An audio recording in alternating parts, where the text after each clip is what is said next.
안녕하십니까. 숭실사이버대 박준우 교수입니다. 이 시간에는 요즘에 부동산 전문가분들이나 국민들이나 정치는 물론이고 각종 경제 계획 계신 분들도 모두 관심이 가지고 있는 세종시하고 세종시 고속도로 이제 분석을 해드리는데, 원래가 저는 이거를 분석을 안 해드리려고 그랬습니다. 그런데 저희들 2020 토지 총남 회원분들이 계시죠. 이 회원분들에게 약 한 200명 모이셔서 2주에 걸쳐서 교육을 해놨는데, 나머지 한 400명 정도 되시는 분들이 교육을 못 받으셨습니다. 그래서 이분들이 코로나 관련돼 있어서 모이는 거를 상당히 좀 꺼려 하시기 때문에 동영상으로 강의를 해줬으면 좋겠다라고 그래서 이 시간을 빌려서, 땅꾼학개론 시간을 빌려서 일단 세종고속도로 전 구간에 대한 IC 분석을 주종으로 해서 설명을 드리도록 하겠습니다. 다만 여기에 나와 있는 내용은 일부 유튜버들이나 또 아니면은 또 인터넷에 회자된 내용이 전혀 아닙니다. 아마 새로운 내용들이 상당히 많이 나올 것 같습니다. 그래서 여기에서 한 말씀만 올리겠습니다. 이 강의는 세종시하고 세종시 고속도로를 분석하는 강의로서 황막사 단체 성격을 간혹 가다가 설명이 있으면서 또 그 다음에 총남 설명도 중간중간 있습니다. 그래서 혹시 이 내용이 싫으시면 즉시 강의를 취소해 주시기 바랍니다. 부탁의 말씀을 드리겠습니다. 자, 요거를 이제 2번 내지 3번에 걸쳐서 설명을 드릴 텐데, 우선은 세종시를 이해하세요. 경기도 안에 용인시가 있죠. 아니면 경기도 안에 행정적인 연관성은 별로 크게 가지고 있지는 않습니다만 인천광역시가 포함되어 있다고 보셔야 되죠. 그런데 여러분 혹시 세종특별자치시 그러면은 세종특별자치시가 여러분들 행복도시라고 그러죠. 행정중심 복합도시하고 같은 이퀄으로 생각하시면 안 됩니다. 두 군데는 성격이 다릅니다. 그래서 보편적으로 이제 첫째 세종시 그러면은 바로 요 행정중심 복합도시를 중심으로 하는 예정지역이라고 있어요. 그 예정지역을 세종시라고 얘기하고, 넓은 의미의 그 세종시라고 그린 건 이 예정지역에다 주변에 있는 게 편입지역입니다. 이 주변의 편입지역을 합쳐서 세종시라고 얘기함을 여러분이 잘 유념하시기 바랍니다. 그래서 그래야만 여러분이 세종시의 도시계획이나 모든 계획을 이해를 하심이 여러분들 올바른 지식인 것 같습니다. 특별히 현재까지 오늘 강의를 해드리는 날짜가 8월 17일 날짜인데 약 34만 6,217명이 현재는 거주하고 있습니다. 세종시의 장기적인 목표는 저희 80만 인구를 목표로 하고 있고, 특별히 요 같은 우리가 보통 얘기하는 행복도시, 행정중심 복합도시의 예정 지역에만 약 50만 명의 인구가 인입될 것을 목표로 해서 계획을 수립하고 있다고 보시면 되십니다. 자, 그 다음에 우선은 이제 보셔야 될 게 세종시 생활권벽 주체 개발 주체 그래 놨는데, 여러분들이 보통 이 도면을 많이 보시는데, 자, 이 도면에서 가장 이해해야 되는 것이 뭐냐면 여기가 1생이 됩니다. 1생활권, 그 다음에 2생, 그 다음에 여기가 3생이에요. 그 다음에 여기가 4생, 여기가 5생, 6생이 됩니다. 무슨 얘기냐면은 생활권별로 해서 여기에 화면에 나오는 것처럼 개발에 대한 내용이 다름을 갖다가 여러분이 우선은 이해하고 계셔야 돼요. 그 다음에 이 개발 내용을 갖다가 봤을 때 많은 분들이 최근에 장기면, 소위 말해서 장군면이죠. 옛날에는 장기면이었는데 장기면이나 또 현재 장군면이나 옛날에 이제 반포면, 여기도 원래가 이 지역들은 공주시에서 세종시로 편입된 지역들입니다. 예전에는 연기군에다가, 여러분 보통 아시는 조치원 있죠. 연기군에다 청원군에서, 지금 청주시죠. 여기 부강하고, 그 다음에 금남면은 이제 대전광역시에서, 그 다음에 반포와 장기면은 의당면 일부는 어느 쪽에서 왔냐라고 그러면 공주시에서 편입을 해서 세종시, 넓은 의미의 세종시가 탄생이 된 거예요.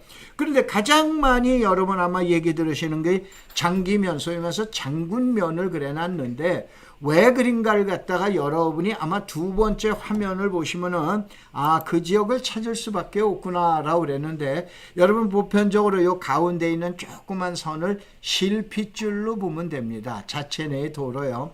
봐보면 1생활권이 가장 많이 모여있죠. 그 다음에 2생활권, 그 다음에 3생활권, 4생활권, 5생활권, 6생활권이에요.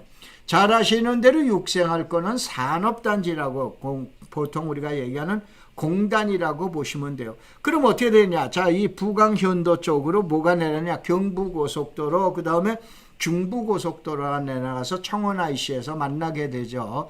사실은 이 현도가 제가 진로그룹에 있을 때 이쪽에 여러분들 카스맥주 공장이 바로 이 현도 청원 IC에서 딱 2km 떨어진 데인데, 참고로 얘기하면 88년도에 제가 저걸 한 평당 얼마냐면 9,800원을 평당 계산을 해서 이 땅을 매입합니다. 혹시 이쪽에 고향이신 분들 잘 아시겠습니다만 여러분들 전이면에 가면은 아마 유명약국이라고 아시죠? 얼마나 약국이 유명하면 여러분들 옛날에 새마을호가 전이에서 새마을호가 쓰는데, 그것이 유명약국을 찾아가는 인구가 그렇게 많아서 바로 새마을호까지도 섰던 내용이 전이인데, 이 전이에 유명약국이 있어요. 그래서 대전에 아마 유명학원이 있을 거예요. 제가 그래서 유명학원에 가서 이 부지를 계약한 것이 지금 현재 카스 맥주가 나온다고 보셔야 돼요. 이 얘기를 설명을 드리는 건 이미 저는 80년대 후반서부터 이 지역을 샅샅이 뒤져서 이 지역에서 우리나라에서 가장 많이 최고의 유명한 카스 맥주 공장을 어떻게 입지 선정했나를 그 과정이 있었기 때문에 이 지역을 아마 다른 분이 설명하는 것보다는 여러분들 아마 실감 있게 설명이 될 것 같습니다. 분명히 이게 장군면이라고 하는데 옛날에 장기면 여기 저 가봤습니다. 가봤는데 이것이 어떻게 되냐, 밑에는 유성에서 가야 돼요. 유성에서 올라가야 되고 그 다음에 조치원에서 내려가야 됩니다. 아마 옛날에 계신 분들 이게 현도나 부강에서 직접적으로 들어가는 길이 없었습니다. 있었으면은 제가 장기면에 물이 좋았기 때문에 어떻게 되냐, 카스 맥주가 장기면, 현재 장군면에서 나왔겠는데, 이쪽 일대 부강에 이제 그 지금 온천수도 있고, 그래서 물이 좋아서 바로 이 지역에다가 카스를 갖다 선정한 걸 참고로 말씀드리는데, 바로 뭐냐면 이쪽 지역이 열악합니다. 교통에 대해서 열악함에도 불구하고 왜 그러냐? 자, 여기 화살표를 그려놨습니다만은 우리나라에서 세종시만큼은 특별하게 1생활권 개발 끝났어. 그럼 2생 끝났어. 3생이에요. 현재 3생을 거의 마무리돼 가지고 이제 4생으로 넘어가고 5생으로 넘어가고 6생으로 넘어갑니다.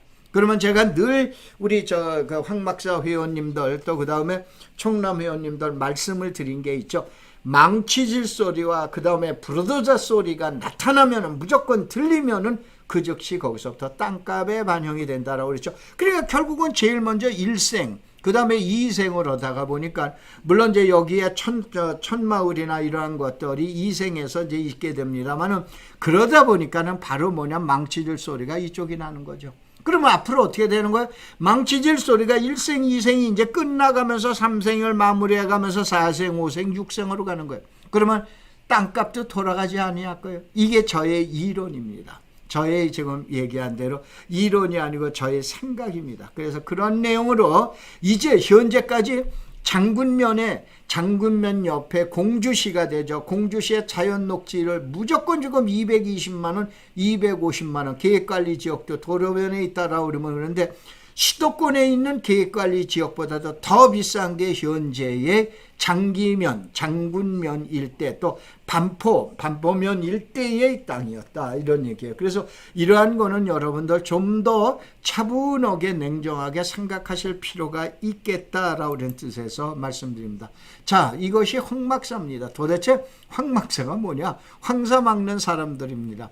1999년도에 공인중개사분 33분을 모시고 예전에는 이제 전국 부동산 중개업협회죠.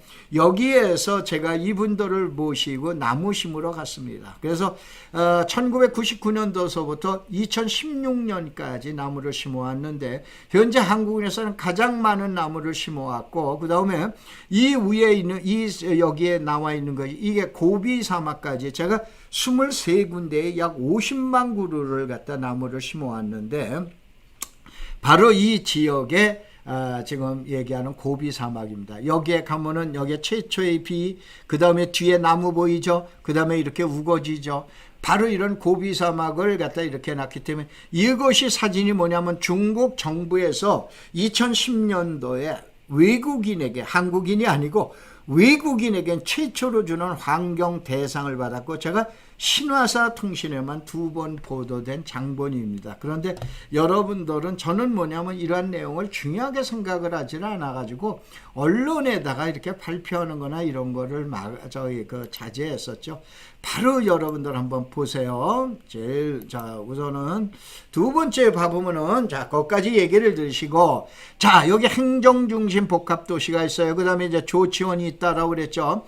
그러면 결론은 어떻게 된다? 지금 한 바퀴를 돌아서 위로 올라가게 되면은 연동이라고 그러는 데가 나옵니다. 이제 이게 연동은 이제 현재의 면소재지죠. 그 위가 조치원이 됩니다. 이 조치원으로 해서 나가게 되는데, 여기에다가 요 파란 점을 한번 보세요.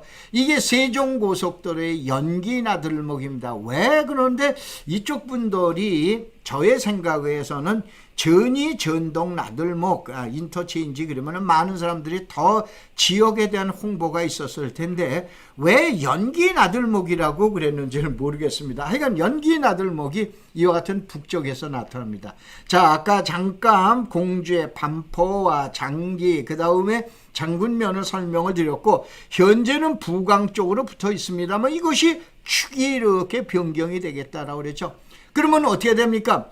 만약에 세종시를 80만 인구에다, 그 다음에 국회가 내려가고, 그 다음에 청와대가 이건 내려간다고 해서 중요한 게 아닙니다. 산업단지를 만들어야 됩니다. 그 시설이 지금 육생활권에 입주하게 되거나, 그리고 세종고속도로가 2024년도에 개통이 되거나 그렇게 되면 어떤 현상이 나온다? 이제서부터는 북쪽의 시대다 이거예요.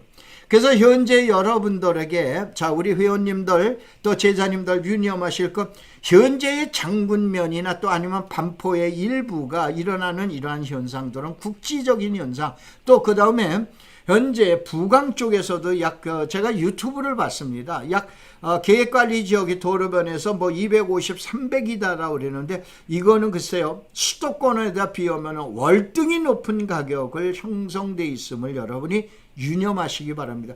다만 이거는 대칭 비교가 안 되는 것이, 지금 얘기한 대로 토지라 우리는 건 그러한 개념으로 이해하면 안 되기 때문에 참고시라 우린 뜻에서 이 내용을 갖다 말씀을 드려놨습니다. 그래서 다시 한번 세종시를 분석하는 전문가분들은 남쪽은 비싸고 북쪽은 땅값이 싸다라고 그랬는데, 그러면 잠깐 아까 보셨죠? 어떻게 됩니까? 1생서부터 쭉 해서 3생, 4생, 5생, 6생으로 해서 처음서부터 장기면, 장군면에서부터 해서 반포로 해서 금남면, 그 대신 금남면은 유의하실 게, 대전하고 다 있는 이 금남면 자체는 전체가 그린벨트입니다. 그렇기 때문에 이것이 그린벨트에 대해서는 여러분들이 또 좀 생각을 좀 다시 하시고, 그린벨트 투자는 여러분들 요 전에 있는 투자가 춘향전과 그 다음에 그린벨트에 대한 내용이죠. 그린벨트는 여러분들 이렇게 생각하셔야 돼요. 춘향이 그린벨트가 있고, 그 다음에 이몽룡 그린벨트가 있고, 변사또 그린벨트가 있다. 그린벨트는 무조건 땅은 3가지 땅뿐이 없어요. 알으셨어요? 이 내용을 잘 모르시면은 요 전에 박준호 교수의 그 유튜브 박준호 교수 치면은 나오죠. 거기서 그린벨트, 춘향전으로 이해하는 그린벨트, 이걸 꼭 보시기 바랍니다. 그러면은 내가 세종시에 가서 금남면에 그린벨트를 투자할 때는 어떠한 생각을 가지고 투자해야 되겠다라고 그러는 것이 이게 나와 있습니다. 그런데 어떻게 되냐? 지금 얘기하는 남고 북조가 되는데, 이제는 어떻게 되냐? 서서히 방향이 동쪽 방향으로 해서 현도 부강으로 해서 어느 쪽으로 올라간다? 조치원과 연동 연서로 해서 그 위에 가면은 전동 전이 소종면 쪽으로 그러니까 천안축을 해서 붙게 될 것이다 이거예요. 현재 천안축이 여러분이 더 강하겠어요? 공주축이 더 강하겠어요? 이것은 현재 왜 장기면이나 또 공주축하고 붙게 되냐면은 말씀드린 것처럼 현재의 대규모 개발은 1생과 2생이 끝났기 때문에 1생할 건가 2생할 건이 끝났기 때문이지 이제 거기는 망치질 소리가 끝났습니다. 그럼 이제 3생, 4생, 5생으로 이제 올라붙게 됩니다. 이렇게 되면은 또 망치질 소리가 많이 나고 부르드 소리가 많이 나는 지역으로 땅가격은 붙게 돼 있다 이런 얘기죠. 그런 내용으로 하고 그 다음에 세종고속도로에 아까 얘기한 연기 IC라고 생각하지 말고 전이 전동 IC라고 생각하세요. 이쪽에 이제 고속도로가 나오고 그 다음에 여기에서 여러분들 이제 또 하나 이제 그 저기 오송 지선이라고 그래서 약 한 6km 정도의 고속도로가 또 오송 쪽으로 또 뻗어나게 됩니다. 그 맥이 어디냐? 그 정도 중앙에 정션 체인지 나오는 것이 전이 전동이라고 이렇게 보시면 되십니다. 자, 그래서 요 도면을 가지고 보셨을 때 이젠 북쪽을 보는 시대가 됐다 이거죠. 북쪽을 보려면은 지금 얘기한 대로 여기 써놨습니다. 조치원, 전동, 전이, 소종, 그 다음에 여기는 공주의 정안이 돼요. 정안이 되는데 이게 밤이 많이 나오는 데죠. 그 다음에 여러분들 아산시에 가면 아산시에서 가장 적은 것이 송악이라고 그러는 데 있어요. 송악면이 있어요. 그 다음에 광덕과 풍세 이쪽 지역이 어디입니까? 천안시에서 가장 또 외진 지역이에요. 그 다음에 자, 이 경부고속도로를 기준으로 해서 내려가면서 여러분들 천안시가 오른쪽에 있으니까 왼쪽도 천안시죠. 거기가 성거 입장, 성거 북면에다 그 다음에 성남면, 수신면이 있어요. 이쪽 아마 여러분들 병천이나 이쪽 잘 아실 거예요. 이쪽이 이제 또 뭐냐면 천대를 받던 지역이에요. 그런데 고속도로가 어디로 지나간다? 이리로 지나간다 이거예요. 그렇기 때문에 이젠 뭐냐면은 얕은 축을 개발하는 대표적인 축을 갖다 세종시로 분석을 해 주셔야 돼요. 자, 그 다음에 자 마지막으로 요 시간으로 그 일부 강의를 마치겠습니다. 요것이 제가 뭐냐면 중국에 이어서 2013년도 이것이 아웅산 수치 여사가 가택연금에서 그 해제되면서 최초로 만든 이게 마더 홈스쿨이에요. 이거를 2013년도에 저희 황막사 회원들이 가서 까뭉겨버립니다. 까뭉겨버리고 이와 같은 2층으로 학교를 지어줍니다. 자, 이런 것도 뉴스에는 안 났지만 저희 회원들은 너무나 잘 알고 있어요. 황막사가 바로 이러한 단체입니다. 자, 세종시와 세종고속도로 분석. 자, 1번 강의, 1주차 강의를 여기서 마치도록 하겠습니다. 고맙습니다. 감사합니다.